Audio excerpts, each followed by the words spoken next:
person that loves to plan how they spend their money, then this video is totally for you. And if you're a person who wants to be better at planning their money, but you never quite get around to it, you are also still in the right place.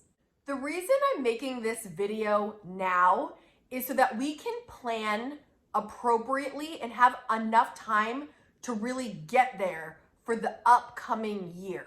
If you give yourself a little space and a little thinking time, a little planning time, writing things out, we're gonna be in better shape. So today I'm gonna teach you in the last quarter of the year how to front load your finances in this coming year so that you can have your best financial year ever.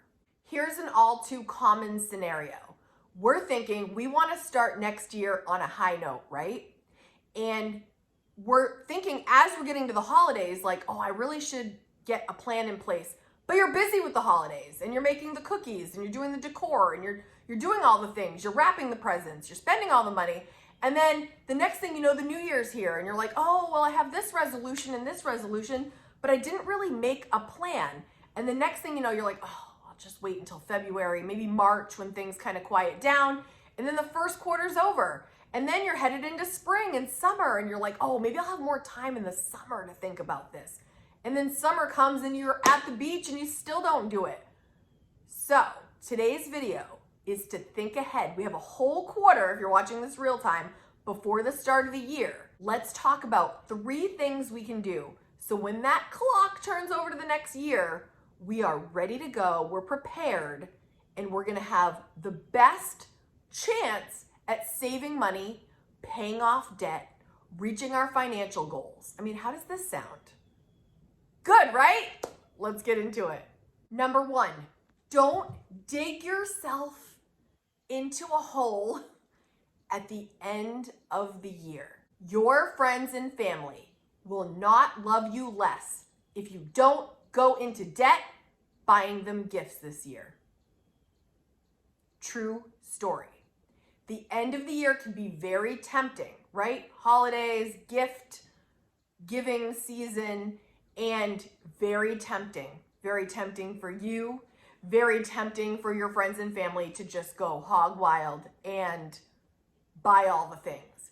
But when you are preparing and you're thinking ahead for this upcoming year, don't dig yourself into that hole because you are the only person that is gonna have to dig your way back out, okay? So let's get that into our minds right now. We are not going to go into debt buying our friends and family gifts. They are still going to love us, even if we don't spend a ton of money on them. Think about how you can give with intention, but not out of obligation. That's a terrible feeling. And if you are looking at, Kate, how am I gonna budget for the holidays? What's the best way to do that? I have a video I will leave for you at the end of this video for you to watch next so that you can plan all your holiday budgeting and not go into debt this season, okay? So watch that at the end, but let's continue for now.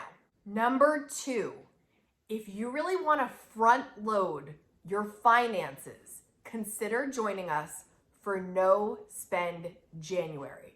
This has become quite an event for many of you here at the Kaden channel. What we do is an intentional save.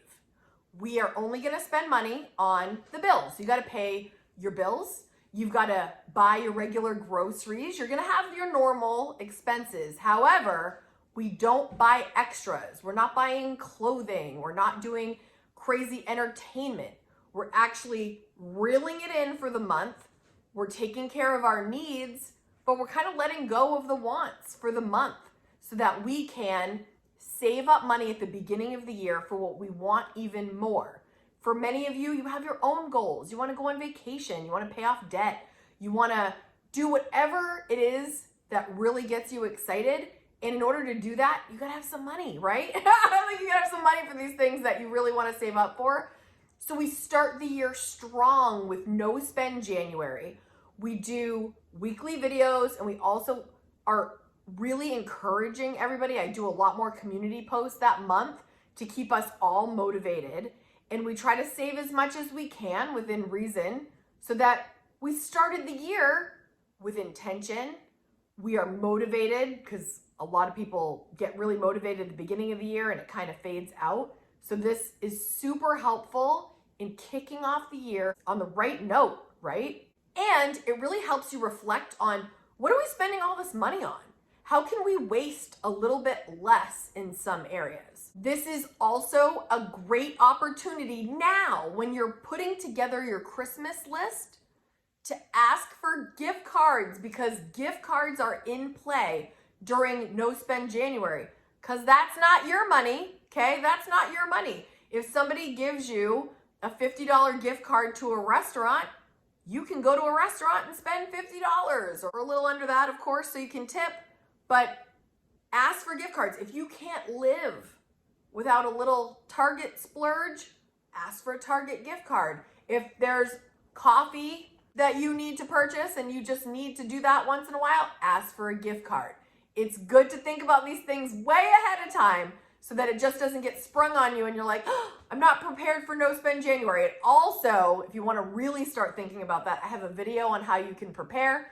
I'll leave an eye in the sky right here or here. I don't know which way it is. And leave a video if you want to start thinking about it. If you want to be really prepared, like I like to prepare because I like to know ahead of time what the plan is, and that's a really great video to help you get the wheels turning so that you can have your most successful No Spend January coming down the road.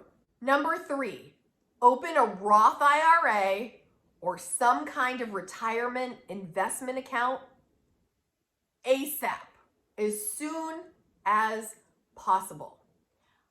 My biggest financial regret in my entire life is not starting to invest sooner. I'm not trying to sell you on a certain retirement account or company, but what I am trying to encourage you to do is to start today. I did not know anything about investing until my late 30s, and it hurts me to this day. The money that has grown in those accounts has blown my mind, and had I started in my 20s, maybe even in my teens, the compound interest would have been insane. So look up videos, how to invest in a Roth IRA. I am not your best person to explain how to do it.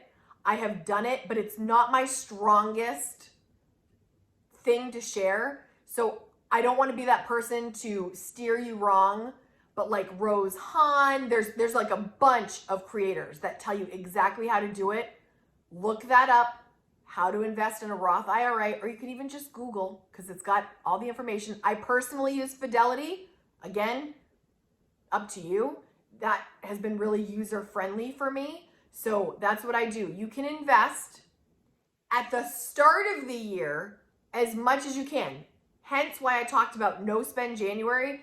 If you have no idea what you want to put that money toward, or if you're already debt-free, or you're not really sure what you want to save up for, or you haven't started retirement at all, think about opening a Roth IRA or a 403b, 401k, and start investing. The Roth IRA, I know specifically for this past year, you could invest up to $7,000. If you are over the age of 50, you can invest up to $8,000. The new numbers are not out yet, but they will be shortly, so that might increase. It often increases. And if you can do No Spend January and start putting money in, you're gonna start, so you've got to put the money in and then you have to invest. That's the second part. Don't just open an account and it sits there. You've got to choose what you invest in. The reason I'm encouraging you to open this up now at the end of the year is so that it is done. Because if you wait until January, you could put it off again. So right now you've got time before the new year starts, right? You could even start investing now. When was the best time to invest 20 years ago? When's the next best time? Right now, today, right this second. But don't wait, because if you keep waiting, you wait till January, then it might take you a little time to learn how to do it, and then it takes you longer. You've got to do it now. You've got to do it right away so that at least it's open, and then you can start putting money in, and then you got to pick your investments, okay? Don't forget to invest in certain things once it's in there. And again, there's plenty of content out there that can help guide you better than me. I'm just going to be honest. When I share things, frugal living, budgeting, saving money, I'll give you all I've got, but I want to make sure I direct you to what I know best. And investing still, even though I'm doing it and it is effective, I'm telling you it's effective, I'm not comfortable completely giving my methods of how to do it because I would hate to give any bad advice on that. Just for the investing part, all the other stuff, I got you. The point I hope to get across in this video is front-loading your finances for the start of the year is gonna help your year go smoother by thinking ahead. And we're doing this way ahead of time. If you're watching this a little bit in the future, you can just jump in wherever you are and start thinking ahead.